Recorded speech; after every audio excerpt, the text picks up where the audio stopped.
ए सोड उठ कसं काय करता रे उठ जाऊचा मी ना आज फंडाचा बाजार आहे सोमवार उठ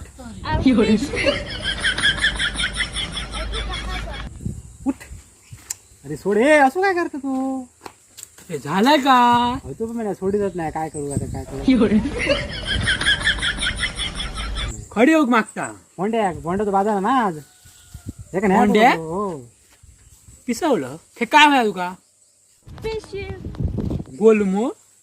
गोलमो उपाशी मारू हिंडलो असतो गपरव आता पाडिया काळीची करून डाळ घालताला आणि पिठावून लावताला किती घाल त्याला हा नाचत नको सुकटवी ना आणतोय गपरव आता वडू नको गपरव सोड अरे सोड चांगले ना आणतोय सुकटा म्हणून सुकटाकले हावरो है ना त्यालाच काळो पडलो आहे काटे गेले घशाक त्याच्या आळाकले आणि बोडा आहे त्याच आहे का उठ सोड सोड सोड अरे निकाल म्हणे आठ झाला तुला